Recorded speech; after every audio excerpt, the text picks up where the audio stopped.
জনগণের রাজনীতি নাকি রাজনীতির জনগণ? রাজনীতির আয়নায় কতটা প্রতিফলন জনগণের, তাদের অবস্থানই বা কোথায়? সেই হিসেবটাই বুঝতে যমুনা টেলিভিশনের রাজনীতির এই আয়োজনে পুরোটা সময় আপনাদের সঙ্গে আছি আমি আখলাক মুস্তাফা।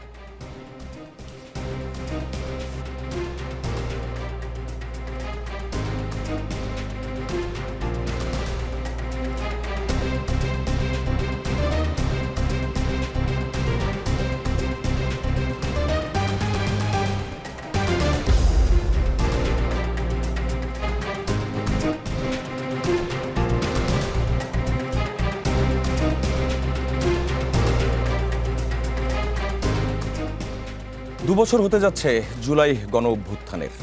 পর্দার আড়ালের কথা সামনে এনেছেন স্বরাষ্ট্রমন্ত্রী। আহ্বান জানিয়েছেন জুলাই চেতনা নিয়ে যেন ব্যবসা না করা হয়। এদিকে আবারও জুলাই পদযাত্রার ঘোষণা এনসিপির। আলোচনায় আছে দল হিসেবে কার্যক্রম নিষিদ্ধ আওয়ামী লীগের বিচার ইস্যু। এছাড়া প্রধানমন্ত্রীর ঘোষণা ছিল সরকার সবার, তারপরও বিরোধী দলীয় নেতার বরাদ্দ বৈষম্যের অভিযোগের বিষয়টিও এখন আলোচনায়। এসব নিয়েই আজ আমাদের রাজনীতির আয়োজন। আমাদের সঙ্গে আছেন মোহাম্মদ আখতারুজ্জামান বাচ্চু এমপি, ময়মনসিংহ 10 আসন এবং ময়মনসিংহ জেলা বিএনপির সাবেক যুগ্ম আহ্বায়ক। আমাদের সঙ্গে এই মুহূর্তে অনলাইনে যুক্ত আছেন সার্জিস আলম, জাতীয় নাগরিক পার্টি এনসিপির উত্তরাঞ্চলের মুখ্য সংগঠক। তিনি কিছুক্ষণের মধ্যে আমাদের সঙ্গেই হয়তো বা পৌঁছে যাবেন। আমরা শুরুটা করছি মোহাম্মদ আখতারুজ্জামান বাচ্চুকে দিয়ে। স্বরাষ্ট্রমন্ত্রী সালাউদ্দিন আহমদ বলেছেন জুলাইয়ের চেতনা নিয়ে যেন আমরা কেউ ব্যবসা না করি। যারা জুলাইয়ের চেতনা নিয়ে বিভিন্নভাবে রাজনৈতিক সংগঠন করে রাজনৈতিক খাতে ফায়দা নেওয়ার জন্য চেতনা বিক্রি করছে, তাদের পরিণতি কিন্তু ভবিষ্যতে দেখা যাবে।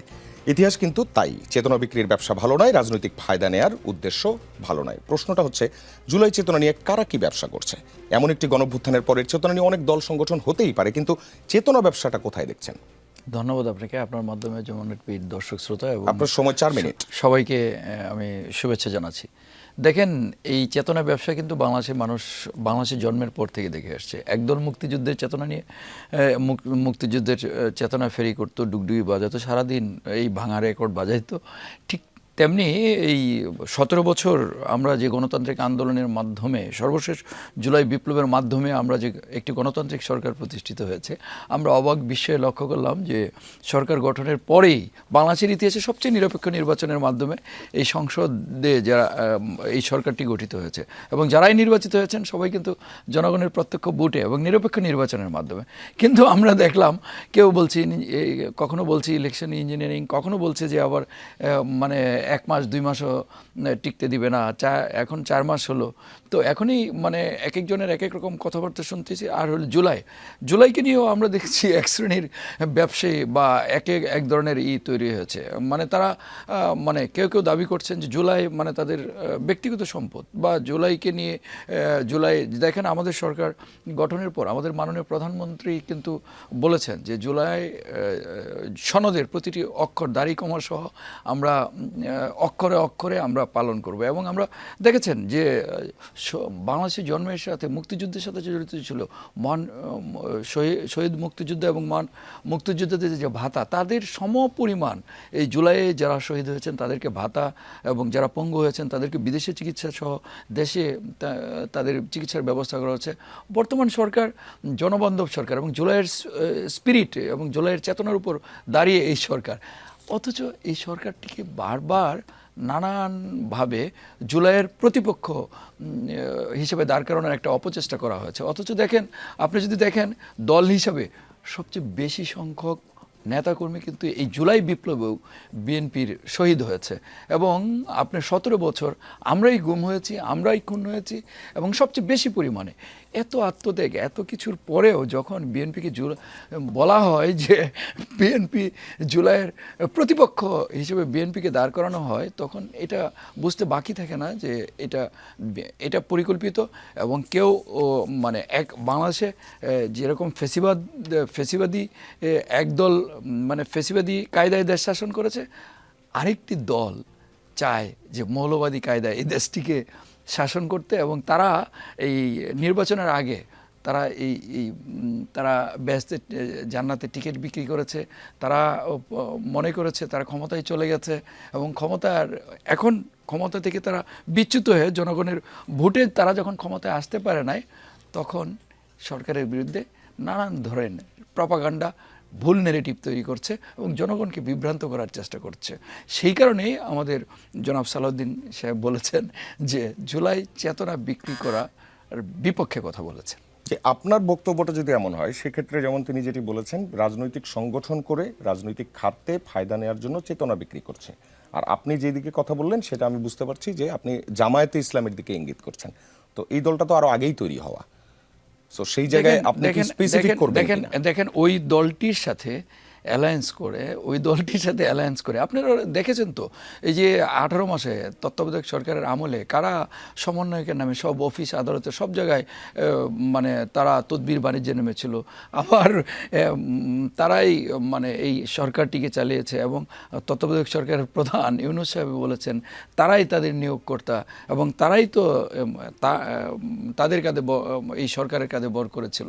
সুতরাং আমরা চাই না যে এই মুক্তিযুদ্ধের চেতনা যেরকমভাবে বিক্রি হয়েছে জুলাইটাকে বিক্রি হোক বা এইটা বিতর্কিত হোক। জুলাই আমরা অন করি, ধারণ করি। জুলাইয়ের জি, আপনি আরো 1 মিনিট বলতে পারবেন। আমরা চাই না যে এই জুলাইকে কেন্দ্র করে কোনো বিতর্ক তৈরি হোক।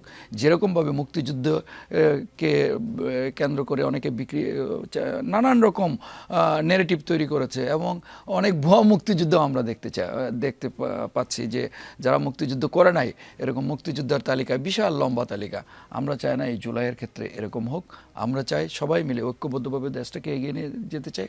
আমাদের মাননীয় প্রধানমন্ত্রী কিন্তু বলেছেন যে মানে দীর্ঘমেয়াদী জাতীয় ঐক্যের ডাক দিয়েছেন, কিন্তু যদি এইটাকে যদি কেউ মানে ওনার এই আমরা আশা করব যে ওনার এই আহ্বানকে সাড়া দিয়ে সবাই দেশটাকে এগিয়ে নেওয়ার জন্য, বাংলাদেশ বিনির্মাণের জন্য সবাই কাজ করবেন। কিন্তু শুধু জুলাই মুখেও বলে জুলাইটাকে বিতর্কিত না করে জুলাইকে ধারণ করার বিষয়। জুলাইয়ের স্পিরিট বলতে আমরা বুঝি যে চেতনা নিয়ে এদেশের মানুষ এই জুলাই গণ অভ্যুত্থানে শরিক হয়েছে, বৈষম্য এবং একটি সুন্দর বাংলাদেশ বিনির্মাণ, সর্বক্ষেত্রে উন্নয়ন নিশ্চিত করা, সেদিকে সবাই মনোযোগী হবে। জি, শেষ করবেন। জি, আখতারুজ্জামান বাচ্চু, আপনাকে ধন্যবাদ। দর্শক, একটি বিষয় বলে রাখি, রাজনীতি আমরা একটু ভিন্নভাবেই সাজিয়েছি। সেটি হচ্ছে এখন থেকে অতিথিদের জন্য নির্দিষ্ট সময় বেঁধে দেওয়া থাকবে এবং নির্দিষ্ট সময়ের মধ্যে একটি কাউন্টডাউনও হবে এবং নির্দিষ্ট সময়ের পর অটোমেটিক্যালি মাইক্রোফোন বন্ধ হয়ে যাবে। এই বিষয়টি আমি সার্জিস আলমকেও বলছি। আমরা যদি আবারও সরাসরি প্রশ্নে চলে যাই, সেটি হচ্ছে সার্জিস, আপনি শুনতে পাচ্ছেন নিশ্চয়ই স্বরাষ্ট্রমন্ত্রীর যে বক্তব্য নিয়ে আমরা আসলে আলোচনাটা করছি। যারা জুলাইয়ের চেতনা নিয়ে বিভিন্নভাবে রাজনৈতিক সংগঠন করে রাজনৈতিক খাতে ফায়দা নেওয়ার জন্য চেতনা বিক্রি করছে, তাদের পরিণতি কিন্তু ভবিষ্যতে দেখা যাবে, এমনটাই তিনি বলেছেন। আর এখানে এর ব্যাখ্যায় আখতারুজ্জামান বাচ্চু তিনি যে কথাগুলো তুলে এনেছেন, বিএনপিকে জুলাইয়ের প্রতিপক্ষ বানানোর একটি চেষ্টা চলছে, তিনি সেটাও বলেছেন। জামায়াত ইসলামের দিকে ইঙ্গিত করেছেন এবং সবশেষ তিনি যেটি বললেন সেটি হচ্ছে সমন্বয়ক পরিচয়ে অথবা অন্তর্বর্তী সরকারের সময়কার যে বক্তব্যটা দিচ্ছেন সেই অভিযোগ আবার এনসিপির দিকেই যায়। প্রশ্নটা হচ্ছে, গণঅভ্যুত্থানের পর জুলাই আন্দোলনের সমন্বয়কদের নিয়ে একমাত্র নিবন্ধিত দল কিন্তু এনসিপি। এই ইঙ্গিত আপনাদের দিকে যদি দেওয়া হয় সেক্ষেত্রে এর জবাবে কি বলবেন? 4 মিনিট। জি, আপনাকে অসংখ্য ধন্যবাদ। আশা করি আমার কথা শোনা যাচ্ছে। জি, আমরা স্পষ্ট শুনতে পাচ্ছি। প্রথমত হচ্ছে জনাব সালাউদ্দিন আহমেদ তার বক্তব্যে যে কথা বলেছেন, আসলে যারা এতদিন ধরে তাদের জায়গা থেকে চেতনা বিক্রি করে মুক্তিযুদ্ধটাকে এমন একটা জায়গায় নিয়ে দাঁড় করিয়েছেন যে যেটা দিয়ে আমাদের একটা রাষ্ট্রের গোড়াপত্তন, সেই জায়গাটাকে তারা বিক্রি করতে করতে সেই জায়গাটাকে মানুষের সামনে প্রশ্নবিদ্ধ করে ফেলেছেন, এমন একটা অবস্থায় নিয়ে গিয়েছেন। বিএনপি বড় রাজনৈতিক দল হিসেবে তারা অসংখ্য গুম, খুন, হত্যাযজ্ঞ, নির্যাতন, নিপীড়নের মধ্য দিয়ে গিয়েছে। এবং শুধু বিএনপি নয়, জামায়াত থেকে শুরু করে এমনকি এই পর্যন্ত স্লোগান দেওয়া হয়েছিল যে একটা শিবির ধৈরা জবাই কর, মানে কেউ একজন শিবির করলে, জামায়াত করলে তাদেরকে হত্যাযজ্ঞ করার একটা বৈধতা পর্যন্ত উৎপাদন করা হয়েছিল। তো সেই রাজনীতির জায়গায় দাঁড়িয়ে যারা এতদিন ধরে ওই চেতনাকে বিক্রি করে এত অপরাধ করলো, বিএনপি কে রাজনৈতিক ভাবে একদম শেষ করে দিতে চেয়েছিল এবং পরপর 3টা নির্বাচনে পরে এত ভোট চুরি, রাতের নির্বাচন, ডামি নির্বাচনের পরে যখন বিএনপি ওইভাবে সবচেয়ে বড় রাজনৈতিক দল হিসেবে সবচেয়ে বড় প্রতিরোধটা করার দায়িত্ব কিন্তু তাদেরই ছিল, সেটাও যখন তারা করতে পারেনি এবং একই সাথে জনগণও তাদের উপরে ওইভাবে আস্থা রাখেনি, তখন কিন্তু মানুষ আশঙ্কা করছিল যে যতদিন হয়তো এই শেখ হাসিনা বেঁচে আছে ততদিন হয়তো আর আওয়ামী লীগকে কেউ সরাতে পারবে না, যতই তারা ভোট চুরি নির্বাচন করুক, এবং বিএনপি সম্ভবত আর আগের বিএনপির মতো ফিরে আসতে পারবে না।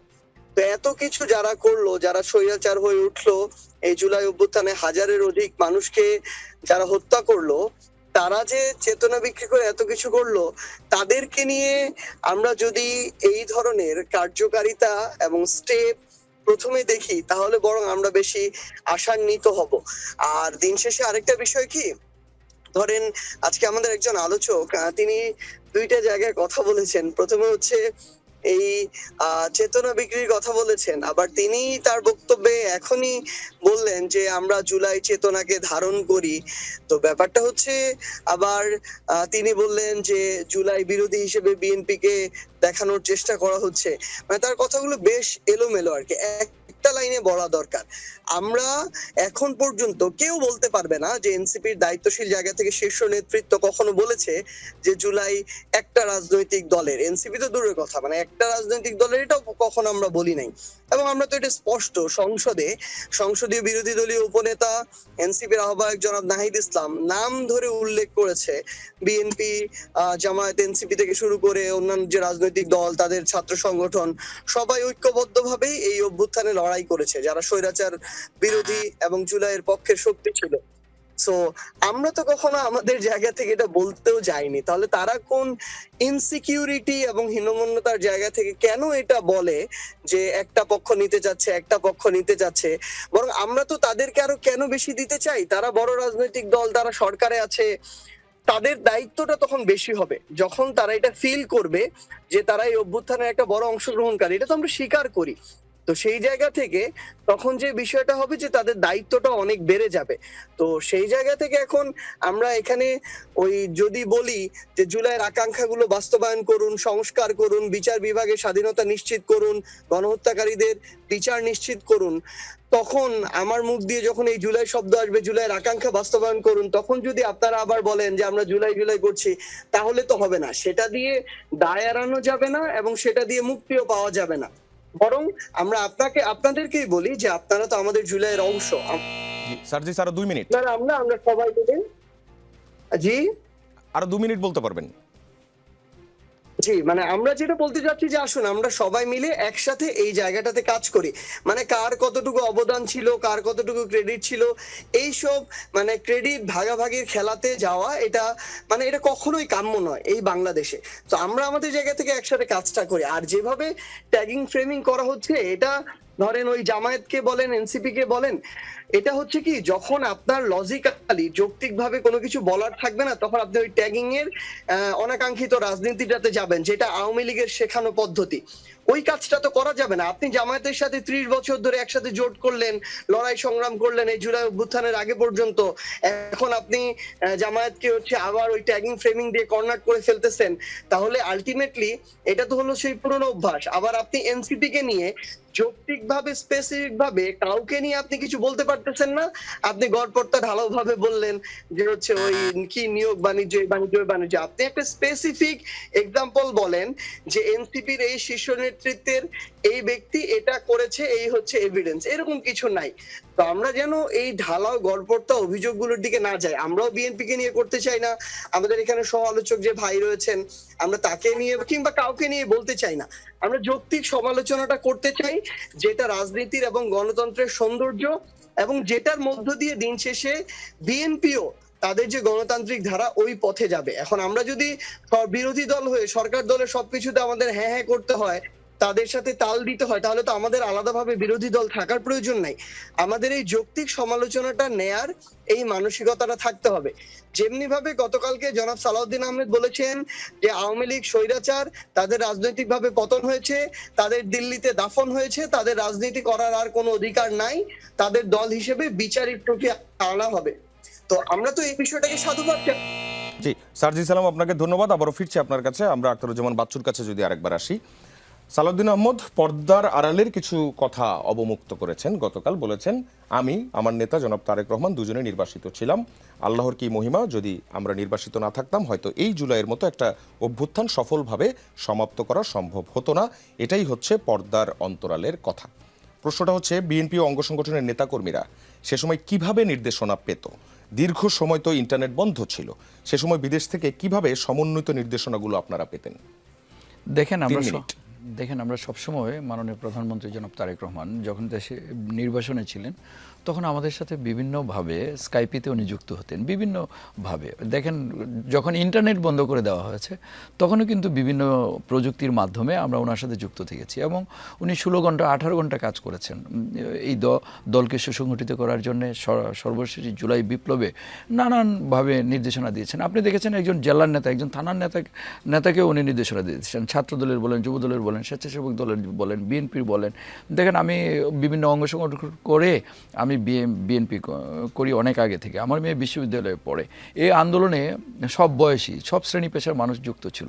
সুতরাং উনি যদি দেশে বিদেশে থাকাতে একটা সুবিধা হয়েছে যে উনি বর্তমান প্রযুক্তি ব্যবহার করে সবাইকে নির্দেশনা দিতে পেরেছেন, দলটাকে সুসংগঠিত রাখতে পেরেছেন। কারণ ফেসিস্ট হাসিনা এই মাফিয়া সরকারটি এমনভাবে বেগম খালেদা জিয়াকে দেখেন কিভাবে মৃত্যুর দিকে ঠেলে দেওয়া হয়েছে।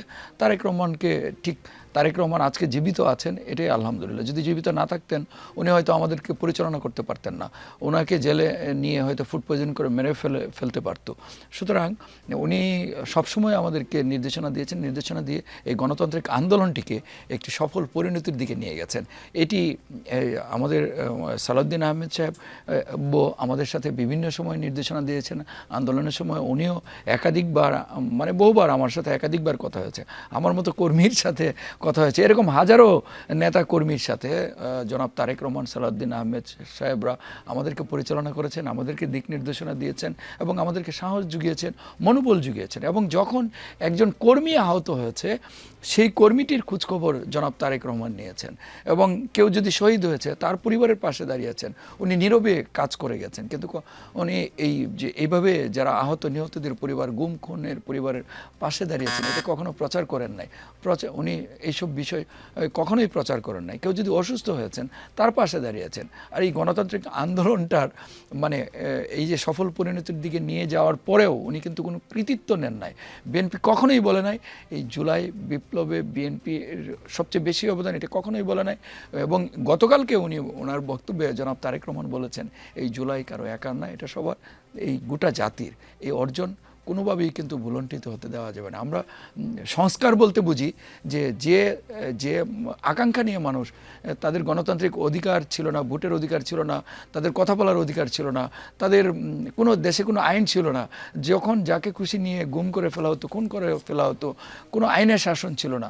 আমরা মোটা থেকে বুঝি যে আমার কৃষককে এই যে আমরা দেশের অর্ধেক জনসংখ্যা নারী, তাদেরকে স্বাবলম্বী করার জন্য ফ্যামিলি কার্ডের মাধ্যমে 2,500 টাকা দেওয়া হচ্ছে, কৃষকদেরকে পাশে দাঁড়ানো হচ্ছে। জি জি, ধন্যবাদ। আমরা এই প্রসঙ্গে আবারও আসবো। সার্জিস আলমের কাছে ফিরছি। আবারও সালাউদ্দিন আহমেদের সেই কথার পরবর্তী যে অংশ, সেই অংশটাতেই যদি যাই। জুলাইয়ে কোনো দিন আমরা ঘুমাইনি, 24 ঘন্টা কোঅর্ডিনেশন করে আমাদের নেতাকর্মীদের বিভিন্নভাবে সংগঠিত করে জুলাই যোদ্ধাদের সম্মুখে রেখে অরাজনৈতিক পরিচয় আন্দোলনের একটা পর্যায় পর্যন্ত আমরা নিয়ে এসেছি বলছেন সালাউদ্দিন আহমদ। 3-4 তারিখ যখন আমরা নৈতিক সমর্থন দিই, তারপর থেকে বিশ্ববিদ্যালয়ে শিক্ষকদের একটা আন্দোলনে সমর্থন দিয়ে যেদিন আমরা 16 জুলাই পর্যন্ত পৌঁছালাম, সেদিন আমার নেতা বলেছেন দফা 1 দাবি 1 স্বৈরাচারের পদত্যাগ, অন্য কোনোভাবেই সমস্যার সমাধান হবে না। প্রশ্নটা হচ্ছে আপনারা কয়েকজনই তো আসলে তারা যাদের বলা হচ্ছে জুলাই যোদ্ধাদের সম্মুখে রেখে আন্দোলনের ডে নাইট প্ল্যানগুলো নিয়ে কি আপনাদের সঙ্গে সে সময় বিএনপির শীর্ষ নেতৃত্বের কোনো যোগাযোগ ছিল কিনা? 9 দফাটা কোত্থেকে এসেছিল তখন? আপনারা তখন ডিবি কার্যালয়ে বন্দী ছিলেন। 4 মিনিট। প্রথমত হচ্ছে গতকালকে সালাউদ্দিন আহমেদ যে আমাদের স্বরাষ্ট্রমন্ত্রী একটা কথা বলেছেন যে উনি নির্বাসিত ছিলেন শিলংয়ে এবং আমাদের প্রধানমন্ত্রী লন্ডনে। এই নির্বাসিত ছিলেন বলেই হয়তো এই জুলাই অভ্যুত্থান সফল হয়েছে, এটাই হচ্ছে অন্তরালের কথা। এটা খুবই হাস্যকর এবং এটা বলে তারা নিজেদের ক্রেডিবিলিটি, আমরা তো এটা কখনোই অস্বীকার করি না যে বিএনপি হচ্ছে বা ছাত্রদল এই জায়গায় সক্রিয় অংশগ্রহণ করেন বা তাদের অবদান ছিল না, অবশ্যই ছিল। এবং শুরুর দিনগুলো থেকেই ছাত্রদলের সাথেও যেমন একটা কমিউনিকেশন হতো, শিবিরের সাথেও একটা কমিউনিকেশন ছিল, বিভিন্ন ছাত্র সংগঠনের সাথে কমিউনিকেশন ছিল, এবং পরবর্তীতে রাজনৈতিক দলেরও কিছু কিছু মানুষের সাথে একটা কমিউনিকেশন ছিল।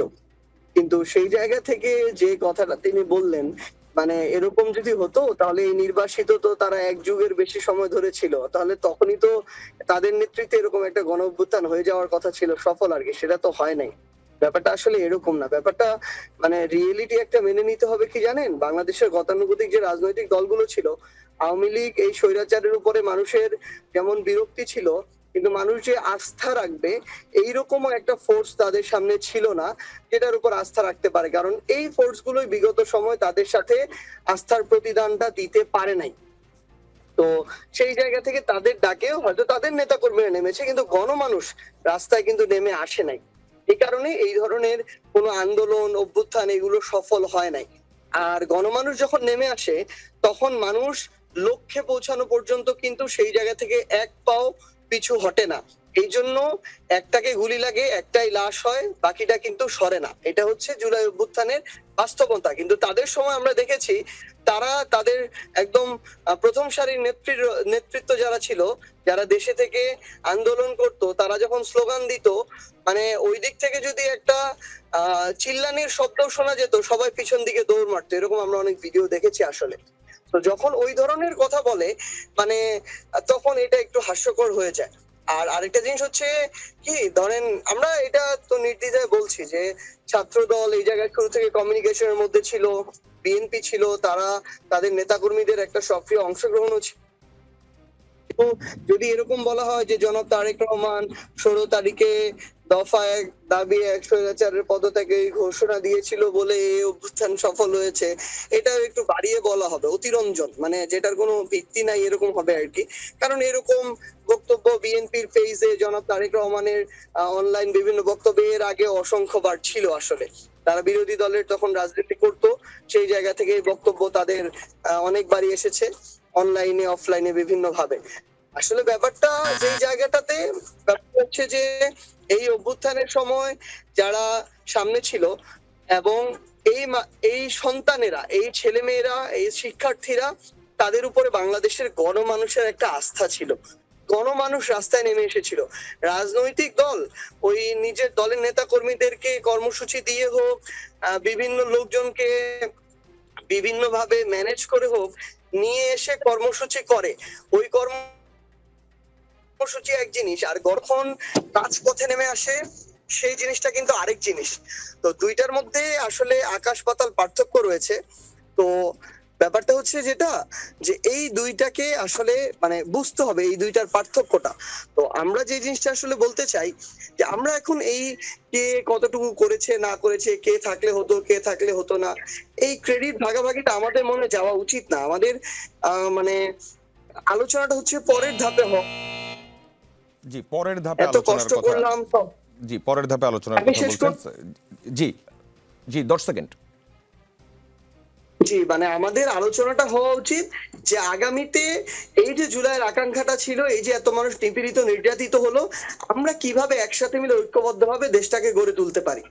জি, ধন্যবাদ। আখতারুজ্জামান বাচ্চুর কাছে যদি আবার আসি, আপনি এখন এই যে যুক্তিতর্কের যে অংশটি, সেই অংশটিতে আপনি বলতে পারেন, যেমন সার্জিস আলম সবশেষ যেই কথাটি বললেন যে এই সব কিছু বাদ দিয়ে সামনের দিকে এগোনোর যে প্রচেষ্টা, সেই প্রচেষ্টায় আপনারা যেতে পারেন কিনা, এটি যেমন আছে। এবং আরও কয়েকটি পয়েন্ট আছে, যেমন বিএনপি ইনসিকিউরিটিতে এক ধরনের হীনমন্যতায় বিভিন্ন রকমের কথা বলছে, এটাও যেমন তিনি বলছেন। ট্যাগিংয়ের রাজনীতি ফিরিয়ে আনছেন, এটারও অভিযোগ বলা হয়েছে। এবং স্বরাষ্ট্রমন্ত্রী সালাউদ্দিন আহমেদের যে বক্তব্যটি, সেই বক্তব্যটিকে তিনি হাস্যকর বলে এটি বলেছেন যে প্রশ্ন তুলেছেন, এক যুগেও কেন এমন একটি গণ অভ্যুত্থান করা গেল না। এবং আরও একটি বলেছেন যে আপনাদের নেতাকর্মীরাই হয়তো বা মাঠে নেমেছেন, কিন্তু গণমানুষ আপনাদের এই যে আন্দোলনের ডাক, সেই আন্দোলনের ডাকের সঙ্গে ছিল না। আপনি 2 মিনিটের মধ্যে যদি এই বিষয়টার উত্তর দেন। সার্জিস আলম যে কথাটি বলেছেন, সেই কথাগুলি মানে প্রতিটি কথায় উনি বলেছেন হাস্যকর, সালাউদ্দিন সাহেবের বক্তব্য, কিন্তু আমি দেখছি প্রতিটি কথাই হাস্যকর। কারণ হলে ওনারা এই যে উনি শেষে যে কথাটি বলেছেন যে আমরা সবাই মিলে ঐক্যবদ্ধ হয়ে করি, কাজ করি, দেশটাকে এগিয়ে নেই, এটা তো মাননীয় প্রধানমন্ত্রী আহ্বান জানিয়েছেন সরকার গঠনের পর। আপনি দেখবেন যে সরকার নির্বাচনে বিজয়ী হওয়ার পর কোনো দলের প্রধান যিনি প্রধানমন্ত্রী হবেন, তিনি সব রাজনৈতিক দলের নেতাদের বাসায় গিয়েছেন। এনসিপির প্রধান নাহিদ ইসলামের বাসায় গিয়েছিল মাননীয় আজকে যিনি প্রধানমন্ত্রী জনাব তারেক রহমান, সেখানে কিন্তু আমিও উপস্থিত ছিলাম। উনি জামাতের আমির সাহেবের বাসায় গিয়েছেন এবং সবসময় কিন্তু সংসদে বলছেন যে সংসদে কিন্তু উনি মাননীয় প্রধানমন্ত্রী বক্তব্যেও বলেছেন, দেখেন যে আমরা ব্যর্থ হলে আপনারা ব্যর্থ, আপনারা ব্যর্থ হলে আমরা ব্যর্থ। ফেসিবাদ কোনোভাবেই আমরা কিন্তু চাই না যে ফেসিবাদ ফিরে আসুক। কোনো ধরনের এরকম মানে ভুল আমাদের কারো কোনো ছোটোখাটো ভুলের কারণে ফেসিবাদ ফিরে আসুক আমরা চাই না ফেসিবাদ ফিরে আসুক। আমরা এটাও চাই না যে মৌলবাদ ফিরে আসুক। বাংলাদেশ একটি যে মানে সার্জিস আলমের শেষের কথার সুর মিলিয়ে আমি বলতে চাই যে আকাঙ্ক্ষা নিয়ে জুলাই বিপ্লবে মানুষ অংশগ্রহণ করেছিল, সেই আকাঙ্ক্ষা বাস্তবায়নে আমরা কাজ করি। জুলাই চেতনা ফেরি না করি। যদি জুলাই, আপনি যে প্রশ্নটি করেছেন, ওনারা ডিবি কার্যালয়ে বন্দী ছিলেন, এই আন্দোলনটা কারা করেছেন? শুধু এনসিপি করেছেন? শুধু জুলাই যারা ঘোষণা দিয়েছেন বা এই সামনের সারি যারা যে কয়েকজনকে আপনারা চিনেন তারাই করেছেন? আর উনি যে বললেন যে একটা হাস্যকর কথা বললেন যে মিছিলে আমরা দেখে গেছি যে পুলিশ দেখলে দৌড়াতে। আপনি এত গুম হয়ে কারা হয়েছে, এত খুন কারা হয়েছে? একটা আন্দোলন কিন্তু আপনি দেখবেন যে কোনো আন্দোলন অল্প সময়ের মধ্যে সফলতা লাভ করে, কোনো আন্দোলন কখনো দীর্ঘ সময় লাগে একটা সফল পরিণতির দিকে যেতে। আপনার বাংলাদেশে 9 মাসের মুক্তিযুদ্ধে স্বাধীন হয়েছে, কিন্তু 17 বছর লেগেছে হাসিনাকে সরাতে, এরশাদকে সরাইতে 9 বছর লেগেছে। বেশি কারা ত্যাগ স্বীকার করে? জি 20 সেকেন্ড। আমার বাসা রামপুরা টিভি সেন্টারের পিছনে আপনি দেখবেন যে আমরা কিন্তু কোনো ভিডিও ফুটেজের জন্য এই আন্দোলনে নামি নাই। আমি আন্দোলনে ছিলাম হেলিকপ্টার থেকে, আমার বাসার ছাদের উপর ওই বনশ্রী এলাকায় হেলিকপ্টার থেকে গুলি ছোড়া হয়েছে, নিচ থেকে গুলি ছোড়া হয়েছে এবং আমরা আন্দোলনের সম্মুখভাবে ছিলাম। আমি ছিলাম, আমার সন্তানেরা ছিল, আমার ভাইয়েরা ছিল, বিভিন্ন শ্রেণী পেশার, বিভিন্ন বয়সের। এমনকি আমার 5 নম্বর রোডে একজন কাপড় ইস্ত্রি করতেন, উনিও মারা গেছেন। আমার মেয়ে বিশ্ববিদ্যালয়ে পড়ে, ছেলের বয়স 4 বছর। আমার ছেলের বয়স হলো 10-11 বছর, সে তখন 4-এ পড়তো, এখন 6-এ পড়ে। আমার ছেলের বয়সই আমার পাশে মারা গেছে এবং তাকে নিয়ে O2 দিয়ে হাসপাতালে পাঠানো হয়েছে এবং যে বলেছে একজনকে মারে একজনকে আর কেউ নড়ে না। এটি আমার নিজের চোখে দেখা, এবং আমরা নিজেরা যুদ্ধ করে এটা এই দেশটা মানে জুলাই যুদ্ধ কারো একার না, কারো বাপের না, এবং এটা সবার, সব শ্রেণী পেশার মানুষের। তবে আপনি যদি কেউ ক্রেডিট নিতে চায় তখন এটা সামনে আসে যে না, দল হিসেবে বিএনপি এবং অঙ্গ সংগঠনের অংশগ্রহণ এবং সবচেয়ে বেশি ছিল এবং তারা এই জুলাই যুদ্ধে সবচেয়ে বেশি শহীদ হয়েছে। কিন্তু এটা আমরা কখনো বলিও না, ক্রেডিটও নিতে চাই না। জি ধন্যবাদ আপনাকে। পূর্বে আবারও যাচ্ছি সার্জিস আলমের কাছে। এনসিপি সারা দেশে 64 জেলায় জুলাই পদযাত্রার ঘোষণা দিল। আপনি নিজেই গতকাল বললেন গোপালগঞ্জেও যাবেন, ঠিক তার 1 ঘন্টা পর জানা গেল গোপালগঞ্জ সহ 6 জেলায় তালিকায় নেই। প্রশ্নটা হচ্ছে গোপালগঞ্জ সহ ওই 6 জেলা বাদ পড়লো কেন? বিশেষ করে গত বছরের গোপালগঞ্জের অভিজ্ঞতার প্রভাব কিনা? 2 মিনিট। না আসলে ভাই বিষয়টা একটু ভিন্ন রকম। আমরা এই পলিসিতে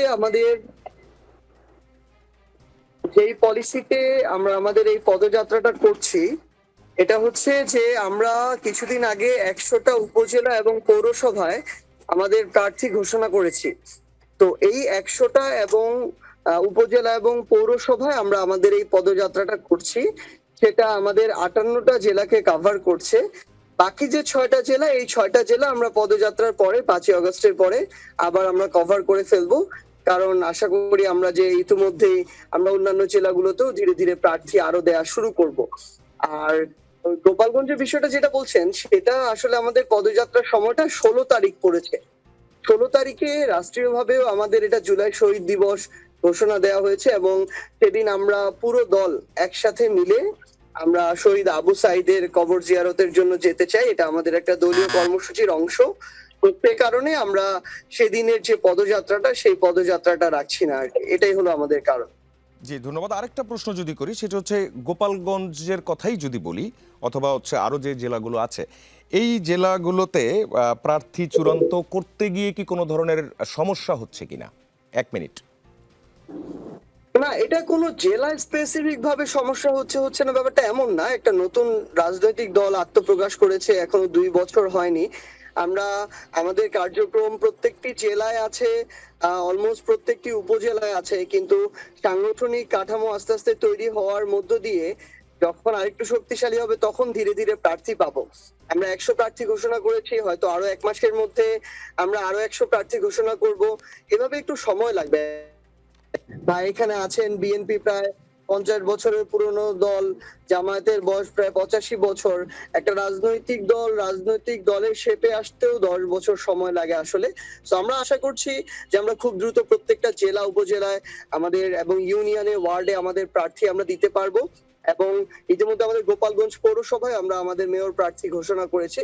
তো এটা জেলা স্পেসিফিক না, এটা সাংগঠনিক শক্তিমত্তা বৃদ্ধির সাথে সাথে ধীরে ধীরে আমাদের এই প্রার্থীর যে সংখ্যাটা এটা আরো বাড়তে থাকবে এবং রাজনীতি।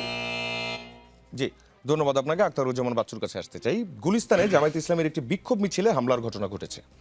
দলটি বলছে তাদের 15 থেকে 20 জন আহত। বিএনপি নেতাদের চাঁদাবাজি ও দখলবাজির প্রতিবাদে তাদের এই মিছিল ছিল বলে এই হামলা জামায়াতের পক্ষ থেকে বলা হচ্ছে।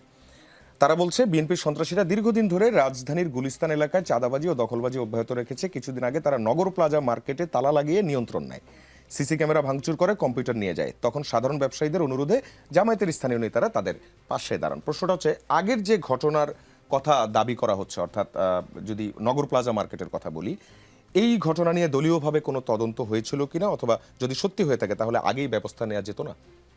2 মিনিট। ধন্যবাদ আপনাকে। দেখেন, গুলিস্তানে জামাতে ইসলামের নেতারা যে দাবিটি করেছেন, সেই দাবিটি তো আইনশৃঙ্খলা বাহিনী সেটি যাচাই করে দেখবে যে কারো এখানে দায় আছে কিনা, কেউ দোষ করেছেন কিনা। সেটা হলো যে আইনশৃঙ্খলা বাহিনীর কাজ।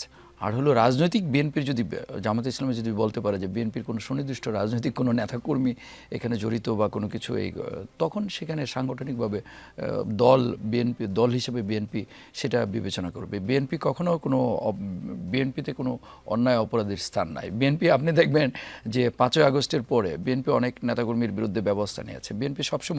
বিএনপি কিন্তু কখনো অ্যাভয়েড করে না, সবসময় অ্যাড্রেস করে কেউ কোনো যদি দলীয় শৃঙ্খলা বিরোধী কোনো কার্যকলাপে যুক্ত হয়। আরেকটি বিষয় হলো যে আইনশৃঙ্খলা বাহিনীর কাজ। আইনশৃঙ্খলা বাহিনী দেখবে যে সেখানে কোনো কেউ আইনের ব্যত্যয় ঘটিয়েছেন কিনা, কেউ চাঁদাবাজি করেছে কিনা। ঢালাওভাবে যদি এরকম বলেন তাহলে আমি জামাতে ইসলামের ব্যাপারেও বলতে পারবো এটা তো আসলে কোনো কথা না, সুনির্দিষ্টভাবে বলতে হবে। জামাতে ইসলামী সেখানে কী কারণে মিছিল করতে গিয়েছে, কী কারণে কে হামলা করেছে, এই ধরনের ঘটনা আমার জানা নাই। তারা মিছিল কী করতে গিয়েছে, এখানে তো ব্যবসায়ীরা আছেন, যদি কেউ চাঁদাবাজির শিকার হয়ে থাকেন তারা অভিযোগ করতে পারেন, তারাও সেখানে সরকারের কাছে অ্যাপ্রোচ করতে পারেন। নিশ্চয়ই আইনশৃঙ্খলা বাহিনী ব্যবস্থা নেবে। আর বিএনপি সবসময় যে কোনো অন্যায় অপরাধের বিরুদ্ধে। জি, আচ্ছা, স্বরাষ্ট্রমন্ত্রীও বেশ কয়েকদিন আগেও বেশ কয়েকবার ধরেও তিনি এই কথাগুলো বলেছেন। সেটি হচ্ছে দলীয় বিবেচনায় যাতে আইন শৃঙ্খলার কোনো ধরনের প্রভাব না পড়ে, আইন শৃঙ্খলা রক্ষাকারী বাহিনীর কর্মকাণ্ডে যাতে দলীয় কোনো যে প্রভাব সেটি যাতে না থাকে। আপনাদের আসলে অবজারভেশনগুলো কি? এখন আইন শৃঙ্খলা রক্ষাকারী বাহিনী কি এই যে দলীয় লেজুর বৃত্তি থেকে কি বের হতে পেরেছে কিনা?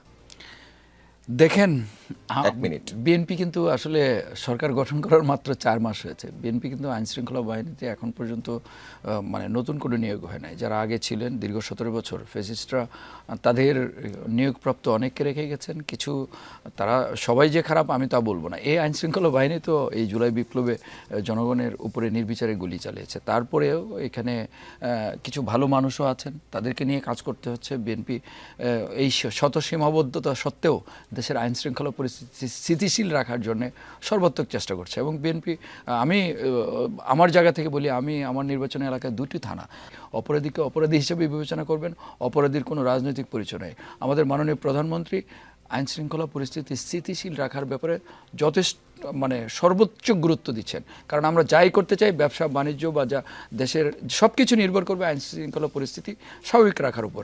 তবে বাস্তবতা এটাও স্বীকার করতে হবে, জি, 10 সেকেন্ড। উত্তরাধিকার সূত্রে একটি ভঙ্গুর আইন শৃঙ্খলা যে বাহিনী বা প্রতিষ্ঠানটাই অনেকটা ক্ষয়িষ্ণু অবস্থায় আমরা পেয়েছি। জি, ধন্যবাদ। সার্জিস আলমের কাছে ফিরতে চাই আবারও। বিরোধী দলীয় নেতা অভিযোগ করেছেন কোন স্থানে আমরা দেখছি সরকারি এমপি যা বরাদ্দ পাচ্ছেন বিরোধী দলের এমপিরা তা পাচ্ছেন না। এটা হতে পারে না। আমরা আগেও দেখেছি এমন বৈষম্য হতো, কিন্তু এখন তা মেনে নেওয়া হবে না, বলছেন বিরোধী দলীয় নেতা ডাক্তার শফিকুর রহমান। আপনাদের কাছ থেকে আপনাদের অভিজ্ঞতাটা জানতে চাই। আপনাদেরও 6 জন এমপি আছেন জাতীয় সংসদে। বিরোধী দল কোথায় কোথায় বরাদ্দ পাচ্ছে না? 2 মিনিট। না, এটা আমরা বেশ কয়েকটা জায়গায় দেখেছি। দেখেন, ওই ধরেন আমাদের সংরক্ষিত নারী আসনে যারা সংসদ সদস্য রয়েছেন তাদেরকে বিরোধী দলের যারা তাদেরকে একটা বরাদ্দ দেওয়া হলো না, কিন্তু সরকারি দলের যারা তাদেরকে দেওয়া হয়েছে। আবার স্থানীয়ভাবে বিভিন্ন ত্রাণ মন্ত্রণালয় থেকে শুরু করে সমাজ কল্যাণ মন্ত্রণালয়ের কিংবা থোক বরাদ্দের যে বিষয়গুলো, এগুলো সরকারি যারা এমপি তাদেরকে দেওয়া হয়, বিরোধী দলের দেওয়া হয় না। কিন্তু এটার চেয়ে না, এটা ধরেন তাও একটা লেভেলে আছে, কিন্তু এটার চেয়ে বিভৎস যেটা, ভয়ঙ্কর যেটা, সেটা হচ্ছে আরেকটা। ধরেন সরকারি বিভিন্ন সুযোগ সুবিধা যেগুলো প্রশাসনের মাধ্যমে বলেন, এমপিদের মাধ্যমে যায়, দিন শেষে সব কিন্তু ডিস্ট্রিবিউট করে পলিটিক্যালি। ধরেন সাপোজ আমার আসনে সরকারিভাবে ধরেন 2000 কার্ড গিয়েছে। আল্লাহর ওয়াস্তে এই 2000 কার্ডের এরকম 100টা কার্ডও হয় না যেটা মানুষ যারা অন্যান্য দলে ভোট দিয়েছে, অন্যান্য দলে রাজনীতি করে, তাদেরকে দেয়া হয়। যতই তাদের প্রয়োজন হোক, তারা নিরীহ হোক, তাদেরকে দেয়া হয় না। যত ধরেন সরকারি সুযোগ সুবিধা যায় শুধুমাত্র বিএনপি নেতাকর্মীদেরকে দেওয়া হয়। এখন মানে এই বিএনপি সরকার তো শুধুমাত্র বিএনপির সরকার না, এটা তো বাংলাদেশের সরকার, সকল জনগণের সরকার। বিএনপি 50% ভোট পেয়েছে। এখন বাকি 50% মানুষকে কি বিএনপি ওন করবে না, তাদের সরকার হিসেবে ফাংশন করবে না? সেই কাজটা তারা তাদের জায়গা থেকে করছে না। এবং ভাই একটা কথা বললেন, যেটা উনি একটা অ্যাঙ্গেল থেকে বলেছেন, আমি একটু আরেকটা অ্যাঙ্গেল থেকে বলি। মানে এই বর্তমানে সরকারের প্রশাসন থেকে আইন শৃঙ্খলা রক্ষাকারী বাহিনী, সশস্ত্র বাহিনীর প্রত্যেকটা জায়গায় পদায়নের ক্ষেত্রে সবচেয়ে গুরুত্বপূর্ণ যোগ্যতা হচ্ছে দলীয় আনুগত্য। এখানে আপনি দেখবেন যে একটা মানুষের যত ভালো পেশাদারিত্ব থাকুক, সৎ থাকুক, এগুলো এত ইম্পর্টেন্ট হয় না। কে কত আনুগত্য, কে কত তোষামত করতে পারে পূর্বের মতো, তাদেরকে ওইভাবে পদোন্নতি দেওয়া হয়। এই জন্য পুলিশে বর্তমানে আপনি একটা একদম যারা সিনিয়র অফিসার আছেন, ধরেন ডিআইজি লেভেলে, এডিশনাল আইজিপি লেভেলে, তাদের মধ্যে একটা বিরাট অসন্তোষ আছে, কিংবা এসপি থেকে যারা উপরে আছেন। এই জায়গাটাতে নিয়োগগুলো একদম আরো 1 মিনিট। দেখেন 2-3 জন, আমি শেষ করছি, 2-3 জন এরকম আমরা একদম রিপোর্ট এসেছে, এরকম ডিসি নিয়োগ দেওয়া হয়েছে যাদের বিরুদ্ধে দুদকে মামলা বর্তমানে চলমান রয়েছে, তাদেরকে ডিসি করা হয়েছে শুধুমাত্র দলীয় তাদের এই জন্য। আবার সারোয়ার আলমের মতো ডিসিদেরকে শুধুমাত্র একটা স্বচ্ছতার জন্য, শুধুমাত্র জবাবদিহিতার জন্য সিলেট থেকে একদিনের নোটিশে স্ট্যান্ড রিলিজ করে দেওয়া হয়। আমরা দেখলাম কয়েকজন সচিবের নিয়োগের পরপরই তারা তাদের সচিবের চেয়ারে গিয়ে বসতে পারছে না, মন্ত্রীরা তাদেরকে একসেপ্ট করছে না। কেন করছে না? কারণ মন্ত্রীরা তাদের আনুগত্যশীল সচিব চায়, যাদেরকে দিয়ে একসাথে মিলেমিশে মন্ত্রণালয়টা চালানো যাবে, সুন্দর মতো বিভিন্ন জিনিস ভাগবাটোয়ারা করা যাবে। কিন্তু যাদেরকে প্রফেশনালি সেখানে পদায়ন করা হয়েছে, তাদেরকে আবার সেই জায়গায় বসতে দেওয়া হয় না। আবার আমি দেখলাম যে আমাদের একটা ধর্ম মন্ত্রণালয়ের বর্তমান যিনি সচিব, তাকে প্রায় 12 বছর পরে চাকরিতে ফিরিয়ে এনে সচিব করা হয়েছে। কেন? বর্তমান রানিং যারা অতিরিক্ত সচিব ছিল বা সচিব হওয়ার যোগ্য ছিল, তাদের মধ্যে একজন 10 সেকেন্ডস মোর। শুধুমাত্র পলিটিক্যাল ক্রাইটেরিয়াতে তাদেরকে সচিব করা হয়েছে। তো এই ধরনের প্রশাসনে যদি রাজনৈতিক ক্ষমতার অপব্যবহার করা হয়, পেশাদারিত্ব, সততা, দক্ষতার যদি মূল্যায়ন না করা হয়, তাহলে কিন্তু এটার জন্য বিএনপিও ক্ষতিগ্রস্ত হবে, আমাদের এই দেশও ক্ষতিগ্রস্ত হবে, সরকারও ক্ষতিগ্রস্ত হবে। জি, ধন্যবাদ। আখতারুজ্জামান বাচ্চুর কাছে আবার আসতে চাই। যে কথা সার্জিস আলম বলছিলেন, পলিটিক্যালি ডিস্ট্রিবিউট হচ্ছে সরকারি বরাদ্দ এবং দলীয়করণ এবং ভাগবাটোয়ারার অভিযোগ করেছেন। 1 মিনিটে বলবেন। দেখেন, সার্জিস আলমের এই বক্তব্যটি আসলে অবান্তর। দেখেন, এটা সংসদেও কিন্তু যে যখন কথা বলেছিল ওনাদের বিরোধী দলীয় সংসদ সদস্যরা, তারপর আমরা দেখলাম যে মাননীয় স্পিকার কিন্তু বলেছেন যে আমি বিরোধী দলে, উনি 7 বার সংসদ সদস্য হয়েছেন, কিন্তু যখন বিরোধী দলে ছিল তখন কিন্তু কোনো বরাদ্দ 2 টাকা বরাদ্দ পায় না। এই ব্যতিক্রম এই সরকার বিরোধী দলীয় সংসদ সদস্যদেরকে 20 কোটি টাকা বরাদ্দ দিয়েছেন। এটা মানে বাংলাদেশের রেকর্ড, বাংলাদেশের ইতিহাসে নাই। বর্তমান সরকার এই ডিসক্রিমিনেশনে বিশ্বাস করে না। বর্তমান সরকার দলীয় দেখেন, শুধু প্রধানমন্ত্রী এবং মন্ত্রী বাদে সবাই কিন্তু বিরোধী দলীয় সদস্য। আপনি আমরা সবাই ওনারাও যা পাচ্ছেন আমরাও তাই পাচ্ছি, কিন্তু 4 মাসের সরকারের কাছে যদি সব কিছু আশা করে, তাহলে এটা মনে হয় যে একটু অতি উচ্চাশা বা অতি প্রত্যাশা। এটা হলো একটি বিষয়। আরেকটি বিষয় হলো যে সার্জিস আলম যে বক্তব্যটি দিয়েছেন যে ওই যে ডিসি নিয়োগ, বা এটা তো আমরা তত্ত্বাবধায়ক সরকার আমলে দেখেছি যে রাতে সমন্বয়করা সচিবালয়ে বসে ডিসি নিয়োগ দিচ্ছেন, সমন্বয়করা সচিবালয়ে বসে। এটা তো আপনাদের মিডিয়ার কল্যাণে আমরা জেনেছি। বর্তমান সরকার এই দলীয়করণে বিশ্বাসী না। রাইট প্লেস রাইট ম্যান, বিএনপির শহীদ জিয়ার আমল থেকে সঠিক জায়গায় সঠিক লোকটি আমাদের মাননীয় প্রধানমন্ত্রী জনাব তারেক রহমানও এই নীতিতে বিশ্বাসী। জি। ধন্যবাদ। সার্জিস আলমের কাছে আবারও ফিরছি। কার্যক্রম নিষিদ্ধ আওয়ামী লীগের বিচারের জন্য তদন্ত চলছে। দল হিসেবে অপরাধ প্রমাণিত হলে পুরোপুরি নিষিদ্ধ হবে। শেখ হাসিনার আবারও বিচার হবে দলের প্রধান হিসেবে। চিফ প্রসিকিউটর আজ এর বিস্তারিত জানিয়েছেন। প্রশ্নটা হচ্ছে, আওয়ামী লীগ ইস্যুতে সরকারের প্রতিশ্রুতি বাস্তবায়ন দেখতে চান আপনারা। প্রতিশ্রুতি বাস্তবায়নে কতটা এগিয়েছে সরকার? এখন পর্যন্ত বিচারের অগ্রগতি থেকে কি বিশ্লেষণ? 2 মিনিট। আসলে সরকার মানে মাঝে মাঝে এমন কথা বলে আমরা খুব আশান্বিত হই, যেটা ধরেন লাস্ট কয়েকদিন ধরে বলতেছে। আবার মাঝে মাঝে এমন কথা বলেন যেটার মধ্য দিয়ে সরকারের উপরে আসলে ওই আস্থাটা রাখা যায়। এখন আসলে আমরা বুঝতেছি না যে বিএনপি তাদের জায়গা থেকে একটা দলীয়ভাবে স্ট্রং সিদ্ধান্ত নিতে পেরেছে কিনা যে তারা কোন পথে যাবে। ওদের কাছে তো মনে হচ্ছে যে বিএনপির মধ্যে দুইটা বিভাজন তৈরি হয়েছে। একটা বিভাজনে নির্যাতিত নিপীড়িত মানুষেরা আছে, আমরা মনে করি এর মধ্যে প্রধানমন্ত্রীও আছেন এবং আরো বেশ কিছু মানুষজন আছেন যারা দীর্ঘ সময় একটা লড়াই সংগ্রামের মধ্যে দিয়ে গিয়েছেন, নিপীড়িত হয়েছেন, জেল জুলুম খেটেছেন। তারা চাচ্ছেন যে স্বৈরাচারদের, গণহত্যাকারীদের বিচার হোক। আবার আমরা দেখছি যে আরেকটা গ্রুপও হয়তো আছেন, যে গ্রুপটা ভিতরে ভিতরে আগেও একটা আওয়ামী লীগের সাথে হয়তো বোঝাপড়া ছিল, নেগোসিয়েশন ছিল, খুব বেশি ক্ষতিগ্রস্ত হয় নাই, হয়তো তার এমপি মন্ত্রী হয় নাই, হয়তো এখনকার মতো খুব আরামসে রাজনীতিটা করতে পারে নাই, কিন্তু হয়তো এরকমও কিছু মানুষজন আসলে ছিল যারা দলের চেয়ে ব্যক্তি স্বার্থটাকে, বিএনপি কে প্রাধান্য বেশি দিয়েছিল। ব্যক্তি স্বার্থ, তারা তাদের ব্যবসা বাণিজ্য থেকে শুরু করে সবকিছু খুব আরামসে চলেছে।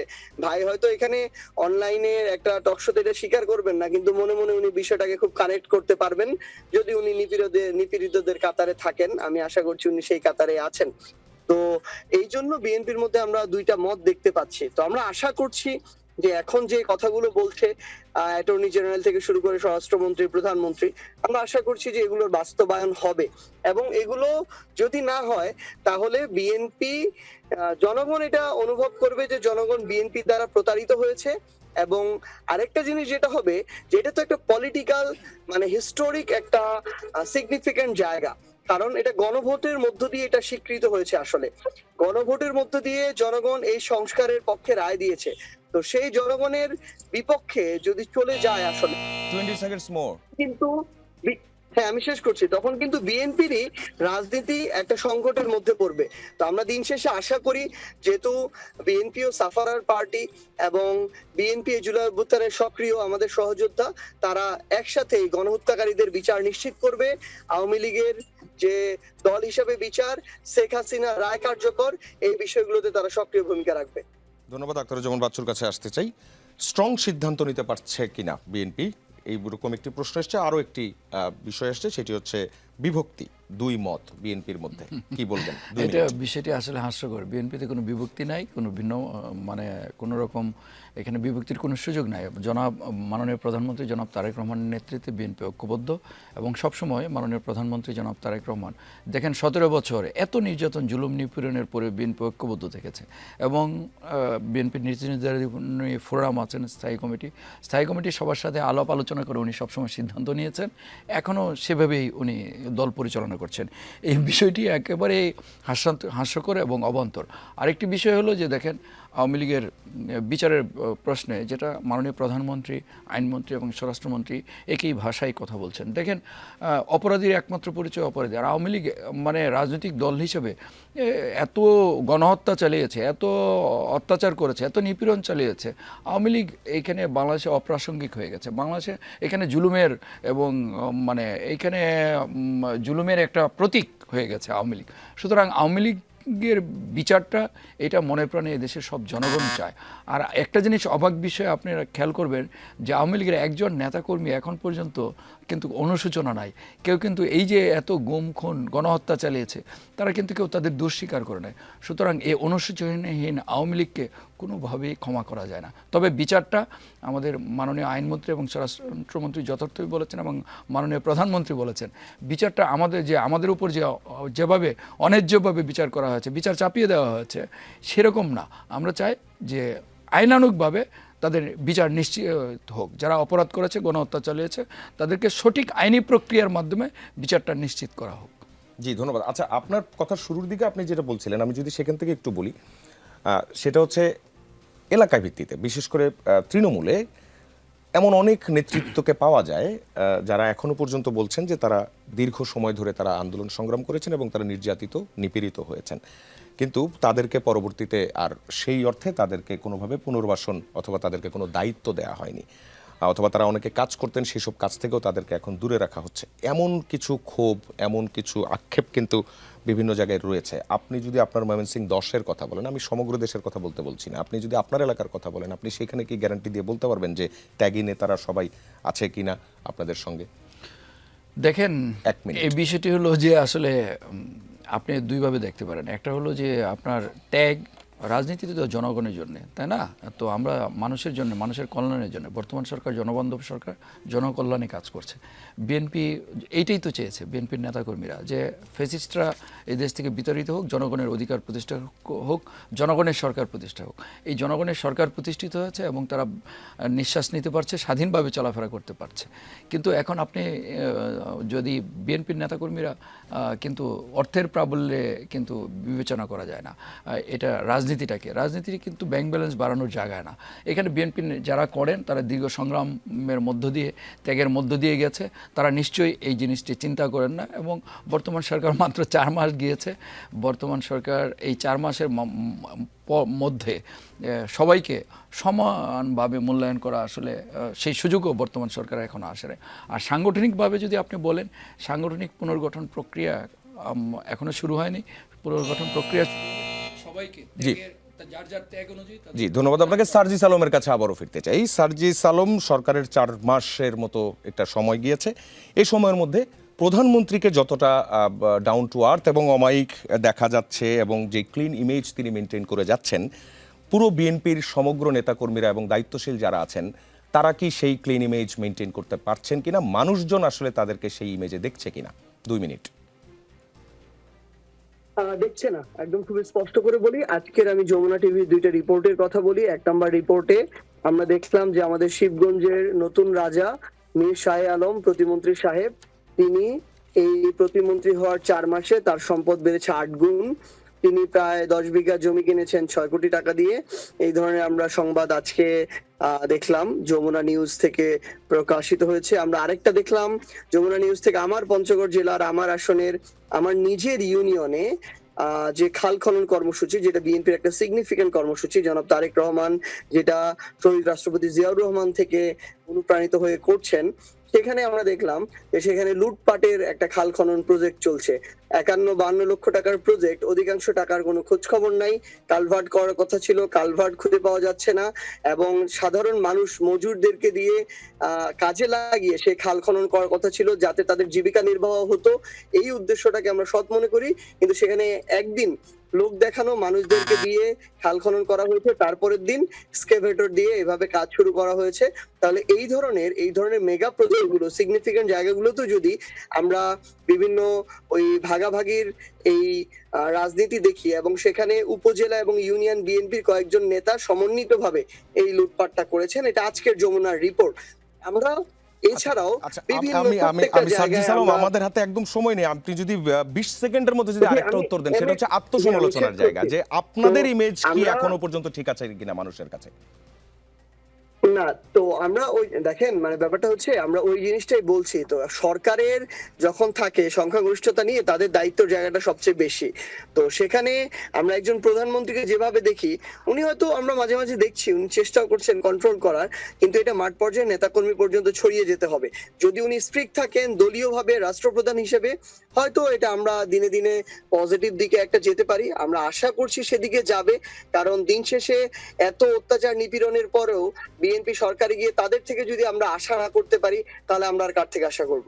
জি, সার্জিস আলম, আপনাকে অসংখ্য ধন্যবাদ, এবং একই সঙ্গে আখতারুজ্জামান বাচ্চু, আপনাকেও ধন্যবাদ আমাদের সঙ্গে আজকের রাজনৈতিক আয়োজনে আসার জন্য। দর্শক, রাজনীতিতে শেষ বলে কিছু নেই, তবে আমাদের রাজনীতির আয়োজন আজ এই পর্যন্তই। আমরা ফিরবো বৃহস্পতিবার রাত 9টায়। যমুনা টেলিভিশনের সঙ্গেই থাকবেন।